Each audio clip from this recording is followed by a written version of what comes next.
Hello there. Once again, it's Anton from Anton Bay. Thank you for stopping by the collection room. Today we're looking at something very rare for me, some DC comics.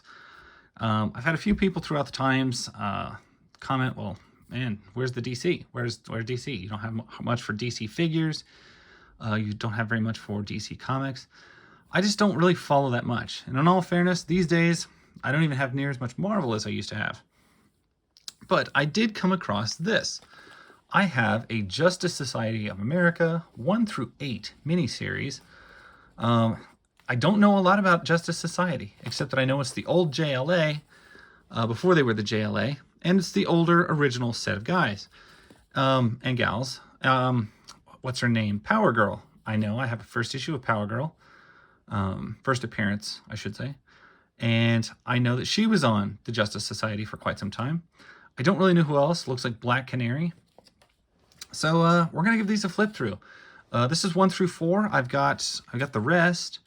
We'll flip through a little bit later. We'll just kind of see what's going on with these, and you'll see just how ultimately ignorant of DC stuff I can be. I enjoy a good Supergirl title every now and then, quite often actually, and I enjoy reading Legionnaires and Legion of Superheroes. But as far as like your main Earth roster of teams and stuff like that, not so much. I know the characters, most of the major ones, and I know their powers, but I've just never would have considered myself a DC guy. And so unless it's kind of an obscure title with DC that's non-mainstream related, I know so much less that it's almost embarrassing. So I should probably point out 666 Fifth Avenue, DC was working for the Beast. This is a 1991 comic, and I'm gonna say something. For a 91 book, this looks awfully faded. Like, there's some spots here where the ink is really mushed. Some pages are pretty clear, but you know, old comic haze where it just kind of the imagery gets a little muddy.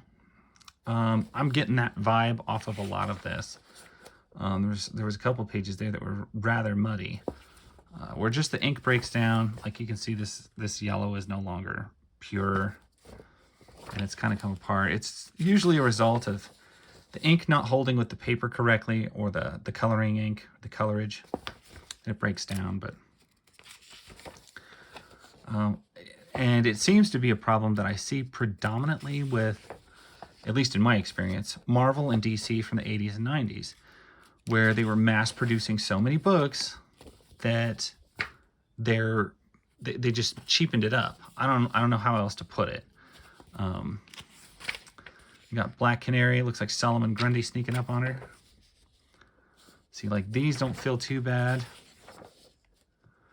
And, you know, I don't want to, like, only bash Marvel and DC, but I've been lately picking up a lot of comics that have been in storage in, like, an outdoor storage building.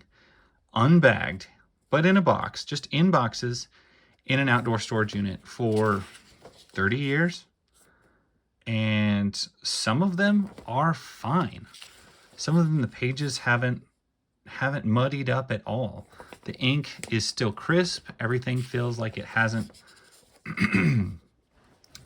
really let go or started to break down.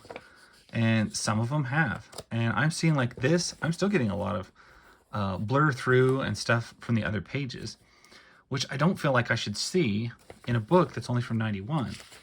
When I've got like Eclipse stuff from 85 or 83, you know, clear back then, that is crisper, that is actually crisper looking than Marvel stuff from the 90s. And it's still been sitting out. I mean, it hasn't been bagged in its whole life either. I don't feel like Black Canary could really hold her own against Solomon Grundy. But maybe I'm wrong. Not the biggest fan of either, or know that much about either. But I do know Solomon Grundy is pretty cool, and also on a power level up there with Superman, so I'm not sure how Black Canary's holding around on this. Old Green Lantern.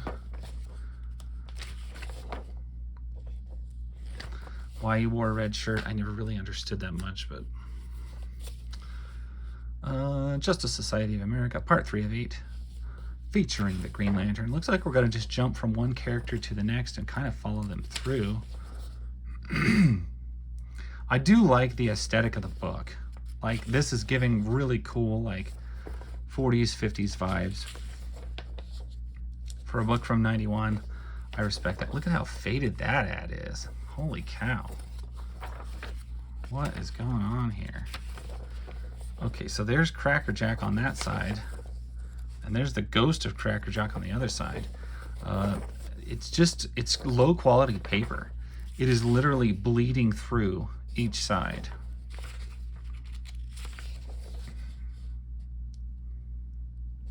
In fact, the actual page panels of art has held up better than the ads. The ad pages seem to have taken the worst brunt of it.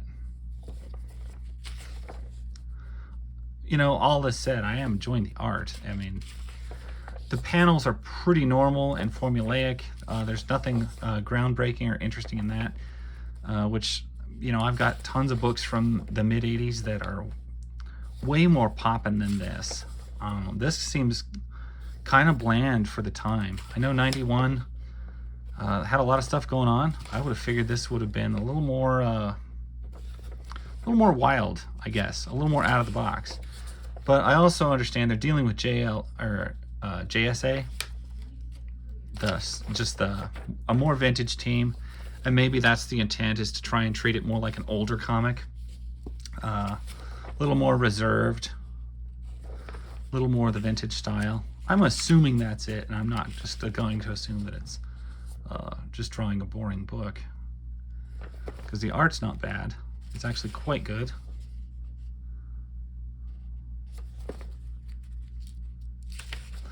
What I'd say, just some of the format here is less exciting than it could be.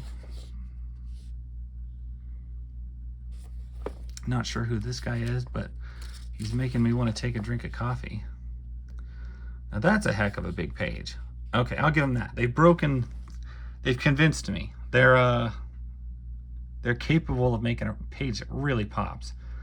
And that really pops. That's an awesome big shot there. Nice expressions. Bet I don't know who everyone is. We got Hawkman. I don't remember him wearing this weird hat, this cowl. I remember like wings on his head. Maybe that's later.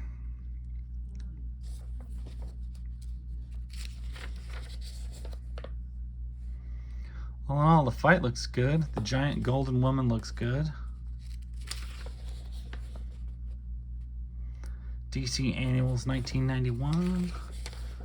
I'm trying to think of what all was going on in the comic book world in 1991. I don't know, but some of this looks really good. Like, props to this. I also don't know, like, this kind of confused me with this series too. It's 8 issues, so was it a mini series? That's another fantastic closer page. Help me out here. Old Flash is Jay Garrick, am I correct? My brother was a huge Flash fan, so he's probably the only of the old original Justice Society members I could probably name. Anyway, that's the flip through. I don't have a lot to say on them because I am so ignorant of my DC.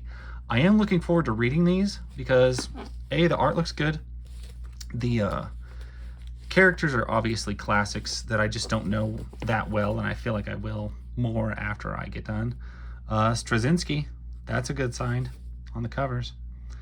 It's Lynn Straczynski. I don't know who that is. Okay, well, it's A. Straczynski.